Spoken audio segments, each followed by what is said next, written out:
Welcome to Creating Disney Magic with Lee Cockerell, lessons in leadership, management, and customer service. You can create magic too. I'm your host, Jody Mayberry, and I am, of course, here with Lee Cockerell. And I just got back from traveling with a Cockerell, not Lee Cockerell, but I was on the road for 5 nights with Daniel Cockerell. Lee, I'm sure you knew we were traveling. You may have seen some of the photos. We flew to Vegas, then we went to a Las Vegas Golden Knights hockey game, and then we went to Utah to go hiking in the national park. So that was a great time. I kept Daniel safe. I didn't take him anywhere that was a little too dangerous. We had a good time. You left him in Vegas. We haven't heard from him since, so we don't know what happened. But anyway, I think all of the things you all did is I can't even imagine wanting to do those things. So Yeah. Yeah, we did a lot of it's like hiking. horseback riding, hiking, and they're all overrated. So Well, yeah, I guess we all have our own thing that we enjoy. One thing that we did was hike the Narrows in Zion National Park. So the Narrows, the trail is the Virgin River. So you're hiking the whole time in the river. It's calf deep to waist deep. There were a couple times you had to put your backpack up on your head to keep it dry. But the last night, this is what I want to show you, Lee. The last night we went back to Vegas and just enjoyed the sights and had fun. And Daniel had this idea. They were doing character. How do you say it when people draw photos of you? I Kurt I, Carter, I don't know. I'll just show Yeah, you, I Lee. know. Yeah. So we had one done. Look at this. Oh, look at you guys. Yeah, you look okay from all the hiking. Yeah. Yeah, yeah. So there it is, the one of a kind Dan Cockrell, Jody Mayberry, drawn in Vegas.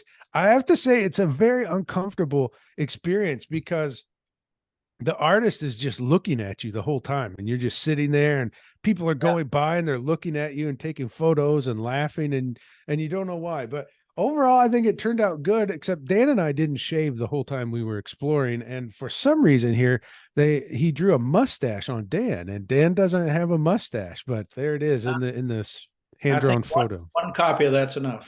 Yeah. I can already tell, Lee, the way you're looking at it, that you wish it was on that wall behind you there. Yeah, right.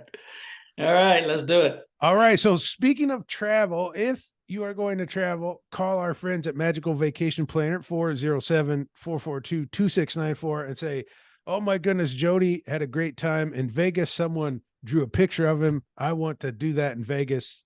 They'll help you out. It doesn't have to be Orlando. They can help you out getting a vacation in Las Vegas too. Okay, Lee, here's my question for the day.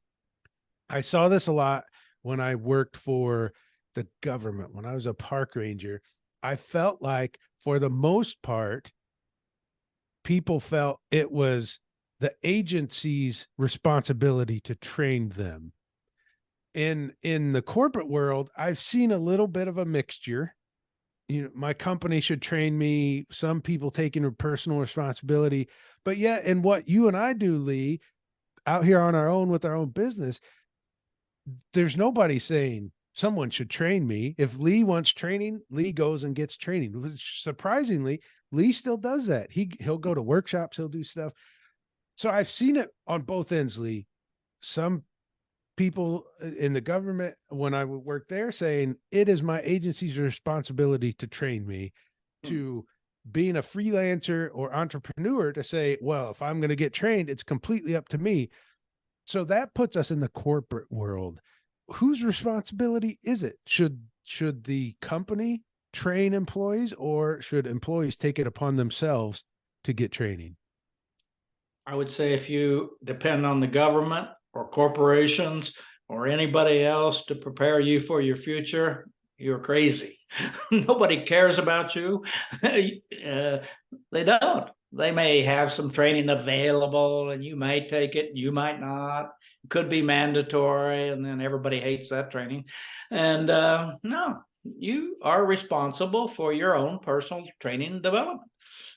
You got to learn what you need to know. And I mean, you can have a discussion with your boss. What do I need to know to get the next promotion?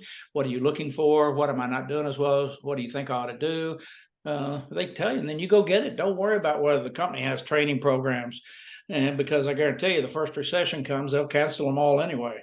And your best excuse will be, well, they don't offer it. Well, that's, you can go online and learn anything you want to know. It's at your fingertips. And I suggest you do it. We got how many? Almost 500 podcasts out there you can listen to about leadership, management, and customer service. We got the Cockerell Academy with courses you can take. We got the Main Street Leader that you can develop your own philosophy and way to think about developing your culture in your company. I'm sure if you go online and put in leadership courses, management courses, customer service courses, there'll be so many come up that you won't know what to do with them. So the only person in your life, as I often say, to control your life is you. And if you don't blame anybody else. It's not your mother's fault. It's your fault. And if you don't have the discipline to do it, and it takes patience, you got to, it's hard work. You're working and you got to take a course and you're married and you got kids. Well, yeah, it's hard. But you got to do it anyway if you want to get ahead, because people don't care about you. They care about what you know and what you can do for me.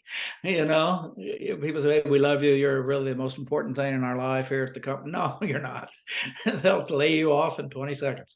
But what you know is what keeps you. The people who are really valuable, know a lot, have a lot of ability, can execute on things that need to be done. They don't lay those people off. Yeah, what a great point. If Yeah. you are an expert in something, it increases your value, and Right. and that it's not your organization that's going to make you an expert on something. We always, and I just thought about that yesterday. Half the people in the world don't know what's going on. They don't care. And you need to know what's going on. You'll stand out and you'll be the expert. You'll be the go-to person and you will be recognized. People in the crowd, there's a lot of people running around, but you will be recognized. You will stand out. You'll have a glow about you because you're reliable, you're credible, you keep learning, you know more. You're the best. Everybody knows who to call if they got a problem, and it's you. And so there's a huge, and learning is actually fun. It's kind of good for your self-confidence to know what you're doing. And when you know more than everybody else, it's even better. People often ask me, Lee, how can you say you're an expert in time management? And I said, because I know more about it than you do. And I read every day and I read and I think about it and I use it and I execute on it. And what you do is what you become. And what you read is who you become. And new ideas. You can't be better if you don't know more. And it's that basic. And you can be lazy and life will just push you off the side of the road. Or you can be aggressive and be in charge and learn and be a good teacher and have a good reputation, and you'll keep getting promoted over and over and over and over again because people will like to work with you because that's the kind of people we like to work with, people we learn from. So yeah. So let's say you've convinced me, Lee, and I'm ready to take training into my own hands. Where do I even begin? I get that if I'm listening to this show, I should start with the Cockerell Academy. Yeah. Well, it depends what you want to learn. If you want to learn to be a plumber, you probably need to get on plumbing sites and go try to get some kind of job with a plumber and an assistant and work for them for a year or two. If you want to learn about other things, you might have to go to college. You might have to go take a course. If you want to be a lawyer, you're probably going to have to take the bar. So if you want to be a doctor, you're going to spend 8 or 9 or 10 years getting ready and all those residencies and all. It just depends what you want. And I would say that's probably the first thing. Do you really know what you want? If I figure out what you're good at, what makes you happy, and get better at it. And that's all, that's really the name of the game. And I'm telling you, it is not hard to get better. There's so much available. Literally, you can lay in bed with your phone and just get smarter and smarter and smarter. And most people are not reading. They're not taking courses. They're not curious. They're not watching the news. They don't know what's going on. And the news affects almost everything in your life.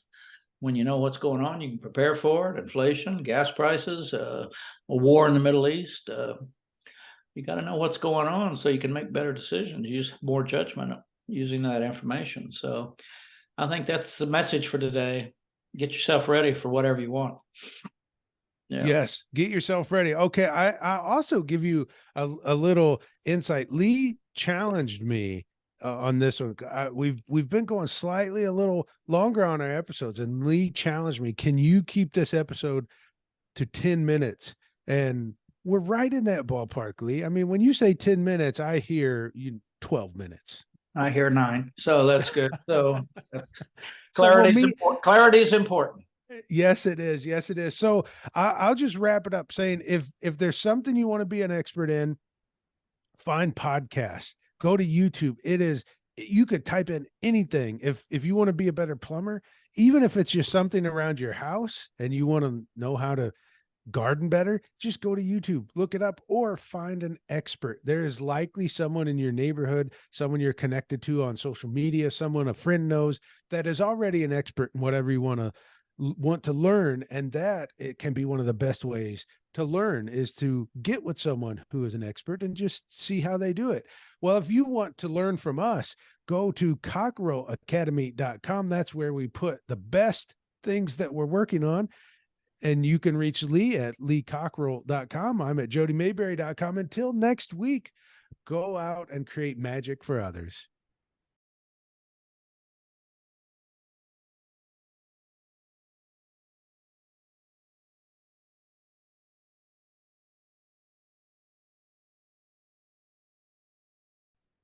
Welcome to Creating Disney Magic with Lee Cockerell, lessons in leadership, management, and customer service. You can create magic too. I'm your host, Jody Mayberry, and we are with Lee Cockerell today, as we are with every episode of this show. And before we get going, let me tell you about our friends at Magical Vacation Planner. I just got back from a great vacation to different national parks. Whether you like national parks or theme parks, you want to talk to Magical Vacation Planner because they can help set you up on where you're going to stay, rental cars, flights, tickets. They can do all of that. You can call them at 407-442-2694. All right. I mentioned last episode I was traveling with Daniel Cockerell, and I told him a story about you, Lee, that probably the first or second time I stayed at your house. I noticed you were always either in nice pants or jeans, but you always wearing a long sleeve button up shirt. And here I would show up in shorts and a t-shirt, which I don't now. When I'm in Florida with Lee, I'm always dressed nicer. But I said, Lee, you are always dressed up, at least a little bit, always dressed up every day. Why do you do that? And Lee said, because you've got to be ready. And I said, ready for what, Lee? And he said, I don't know, but I'm ready for it. And that always stuck with me, Lee, that you don't know who you're going to meet that day. And then you're ready for an impression, which leads to a story that Lee has for us. Well, first impressions, we all know, we've heard the story many times, how important they are. And our mothers taught us about it. Look good, say excuse me when you leave the table, put your napkin in your lap, don't eat with your mouth full. I mean, when you're with other people, and help seat the ladies, and all of those kinds of things. And my grandson, who goes to school in France, Tristan, he went back to school a couple of weeks ago, and he called me and he said, man, I tell you, he said, first day of class, our teacher came in, she was in a t-shirt and she looked terrible. She didn't look professional at all. And then her phone rang. She took her phone, started talking on the phone, and she walked out of the classroom. Here we are, first day in class, and nothing's happened yet. And she's fooling around. He said, then in a few minutes, she came back in the classroom in a beautiful suit, perfectly dressed, looked like $1 million. And she said, today I want to talk to you about how important first impressions are. And Tristan was just taken back. I think, you talk about how to make a point, and she made it. She could have stood up there and said, first impressions are important. And, oh no, she did it. And that's a good lesson. If you want to, people got boiled into his brain. It wasn't just a couple words passing by, because he saw it and he saw it. And yeah. So I think that's so important. And we know that every day we see things at first impressions. We don't give people the benefit of the doubt sometimes, because that first impression is so strong about somebody's attitude or what they say or how they pull in front of us in their car, or somebody at the grocery store, or a mother disciplining her children. We create a first impression very quickly. And so I think about that a lot of take a deep breath when people are going to be judging you, if you care about being judged properly and having a good reputation, and people thinking you're professional and trustworthy. And yeah, as you said, it's probably more important. Don't get ready, stay ready, because it happens in a flash. They say, you got 5 or 6 seconds when you meet somebody when they've already locked in an impression of you. And so if they know you well, then you can get away with looking like a mess, because they know that it's just that, because you're friends or you know each other. And so it's a good thing to think about.